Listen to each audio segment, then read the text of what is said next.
Hello दोस्तों, आप सभी का स्वागत है हमारे यूट्यूब चैनल ग्रामर इंसेप्ट में वंस अगेन।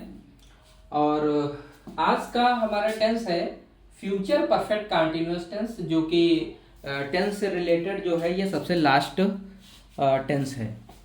तो यहाँ पर हम रूल देखते हैं।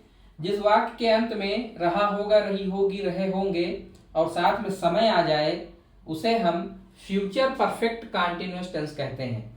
सहायक क्रिया will have been, shall have been और मुख्य क्रिया के साथ जो है आईएनजी का प्रयोग करते हैं। आई वी के साथ शैल हैव बीन और बाकी के जो भी कर्ता होते हैं उनके साथ में हम विल हैव बीन का प्रयोग करते हैं। आप इसे नोट कर लीजिए, थोड़ा सा और रूल है वो भी लिखे दे रहा हूं।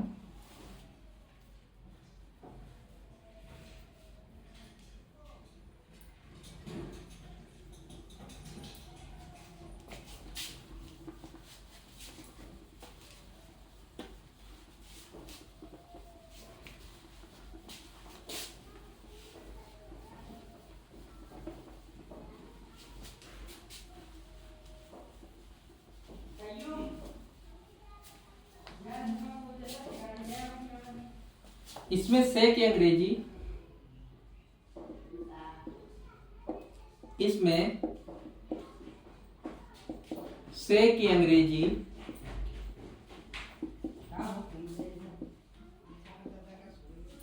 अंग्रेजी सिंस या फॉर लिखते हैं।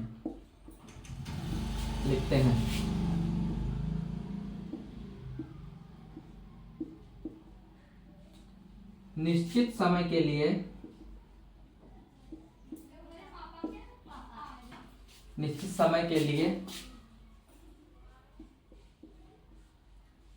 सिंस तथा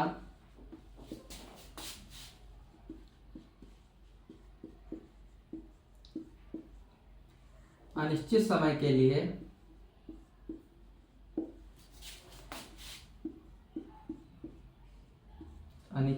लिए फॉर। तो ये रूल तो हो गया। अब चलते हैं एग्जाम्पल की ओर।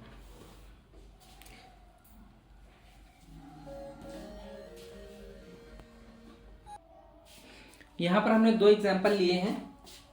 पहला एग्जाम्पल है हम एक सप्ताह से परीक्षा की तैयारी कर रहे होंगे। तो हम लास्ट में देखते हैं रहे होंगे आया है और यहां पर आ गया एक सप्ताह। तो जिस वाक्य के अंत में रहा होगा, रही होगी, रहे होंगे और साथ में समय आ जाए उसे हम फ्यूचर परफेक्ट कंटिन्यूअस टेंस कहते हैं। सहायक क्रिया will have been, shall have been, मुख्य क्रिया के साथ आईएनजी का प्रयोग करते हैं। और इसमें जो है से की अंग्रेजी सिंस या फॉर लिखते हैं। निश्चित समय के लिए सिंस तथा अनिश्चित समय के लिए फॉर का प्रयोग करते हैं। अब यहाँ पर एक चीज ड्यान देनी है कि हम एक सप्ताह से परीक्षा की तैयारी कर रहे हैं। तो ये देखना है कि जो टाइम दिया गया है वो पॉइंट ऑफ टाइम है या ड्यूरेशन ऑफ टाइम दिया गया है, पीरियड ऑफ टाइम। तो यहां पर देखते हैं कि हम एक सप्ताह से परीक्षा की तैयारी कर रहे हैं। तो यहां पर जो परीक्षा की तैयारी में टोटल समय मिला है यानी ड्यूरेशन ऑफ टाइम दिया गया है, तो हम फॉर का प्रयोग करेंगे। और यहां पर देखते हैं मीना सुबह से रामायण पढ़ रही होगी। तो यहां पर देखते हैं कि सुबह यानी जब उसने रामायण पढ़ना शुरू किया था तो स्टार्टिंग टाइम दिया गया यानी पॉइंट ऑफ टाइम दिया गया है। तो पॉइंट ऑफ टाइम अगर होगा तो हम सिंस का प्रयोग करेंगे। ये थोड़ा सा ध्यान देना है। ड्यूरेशन ऑफ टाइम के लिए जो है यानी पूरे जो उस काम को करने में पूरा फुल समय जो लगा है तक के, वो अगर दिया गया है तो फॉर का प्रयोग होगा। और अगर किसी काम की स्टार्टिंग का टाइम दिया गया, जैसे सुबह से यानी जब उसने रामायण पढ़ना शुरू किया था तो वो सुबह थी यानी स्टार्टिंग टाइम दिया होगा, तो सिंस का प्रयोग करना होगा। तो यहाँ पर है हम एक सप्ताह से परीक्षा की तैयारी कर रहे होंगे। तो लिखेंगे वी और वी के साथ आई और वी के साथ शैल हैव बीन का प्रयोग होता है। तो लिखेंगे we shall have been. We shall have been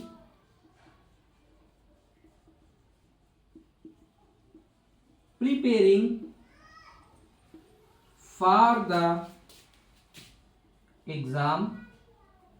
We shall have been preparing for the exam एक सप्ताह से, for a week, एक सप्ताह से। We shall have been preparing for the exam for a week, एक सप्ताह से। नेक्स्ट सेंटेंस देखते हैं, मीना सुबह से रामायण पढ़ रही होगी। रही होगी आया है और साथ में आ गया है समय, तो रहा होगा, रही होगी, रहे होंगे और साथ में समय आ जाए, उसे हम फ्यूचर परफेक्ट कंटीन्यूअस टेंस कहते हैं। सहायक क्रिया will have been, shall have been, मुख्य क्रिया के साथ आईएनजी का प्रयोग करते हैं। इसमें से की अंग्रेजी सिंस या फार लिखते हैं, निश्चित समय के लिए सिंस तथा निश्चित समय के लिए फार का प्रयोग करते हैं। तो लिखेंगे मीना। अब चूंकि ये आई और वी नहीं है तो इसके साथ लगाएंगे विल हैव बीन। तो Meena will have been, Meena will have been reciting the Ramayana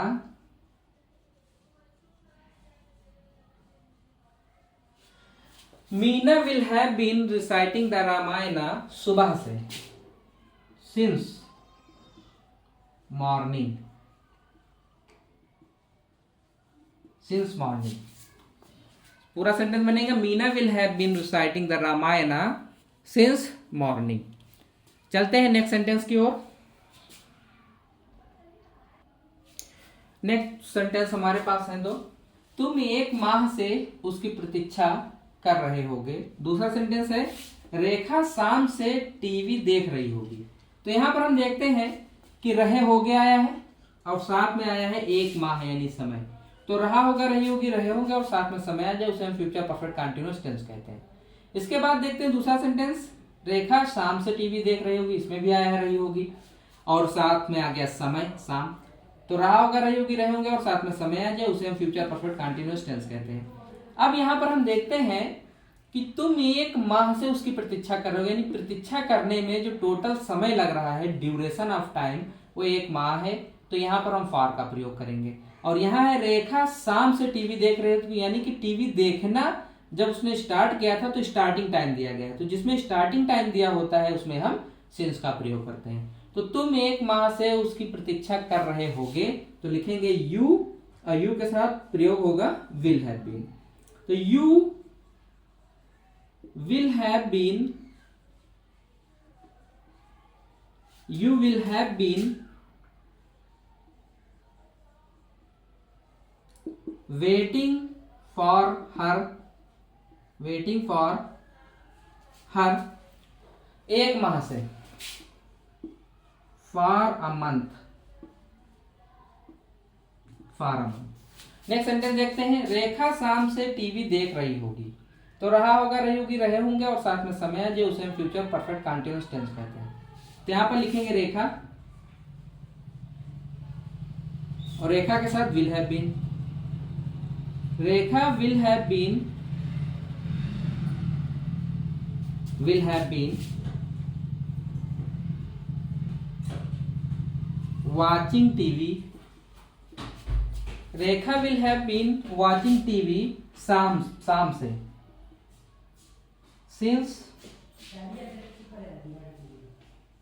evening, full stop। Rekha will have been watching TV since evening, रेखा शाम से टीवी देख रही होगी। चलते हैं नेक्स्ट सेंटेंस की ओर।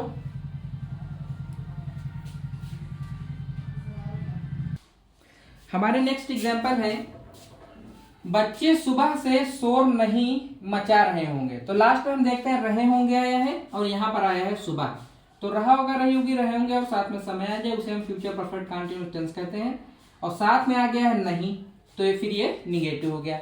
हमेशा याद रखिए कि नॉट हमेशा सहायक क्रिया के बाद लगता है और सहायक क्रिया जब 2 हो तो पहले के बाद लगता है और अगर 3 यूज हो रही है तो भी पहले के बाद ही नॉट लगेगा। तो यहाँ पर बच्चे सुबह से शोर नहीं मचा रहे हैं। तो यहाँ पर हम पहले ये देख लेते हैं कि इसमें सिंस लगेगा कि फॉर लगेगा। क्योंकि शोर ना मचाने का जो काम है वो सुबह से हो रहा है, यानी स्टार्टिंग टाइम दिया गया है, तो हम इसमें सिंस का प्रयोग करेंगे। तो लिखेंगे द चिल्ड्रेन विल, फिर यहां पर जो है हम नॉट लगा देंगे, फिर इसके बाद लिखेंगे हैव, फिर been. The children will not have been making a noise since morning.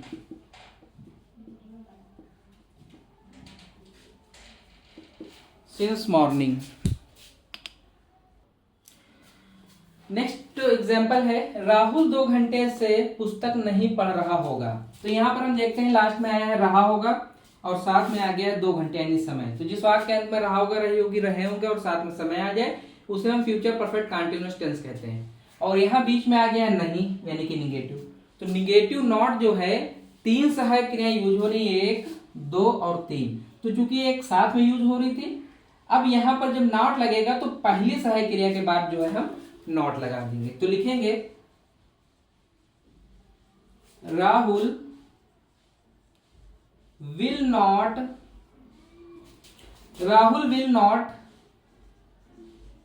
Have been, Rahul will not have been, पढ़ के होता है रीड, तो हो जाएगा reading a book, reading a book 2 घंटे से, फॉर 2 आवर्स। नोट कर लीजिए।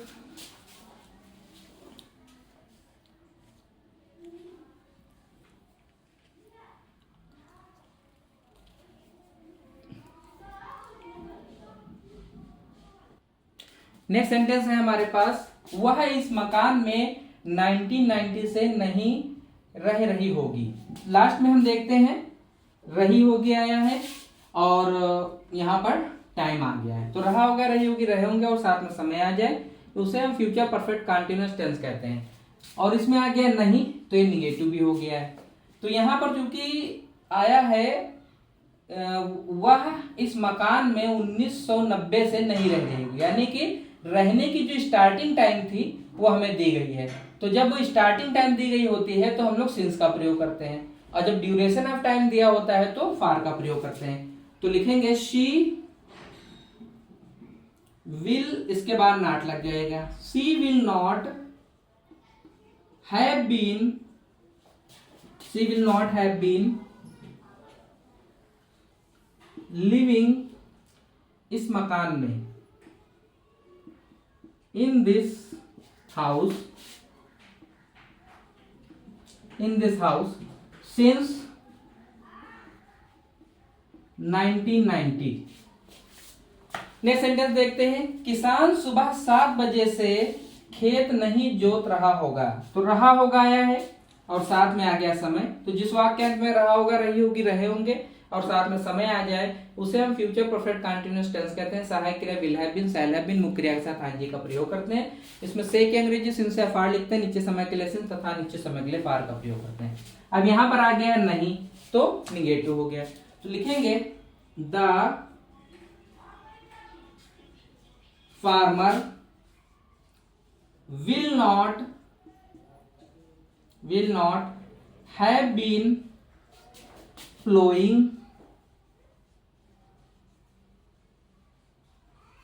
plowing the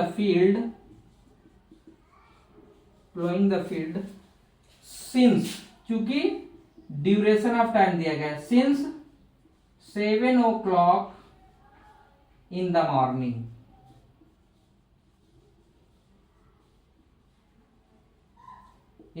full stop. इसी के साथ हमारा अफर्मेटिव और निगेटिव का वीडियो कंप्लीट होता है और हम मिलेंगे नेक्स्ट वीडियो में इसके इंट्रोगेटिव के साथ में। So till then thanks for watching the video.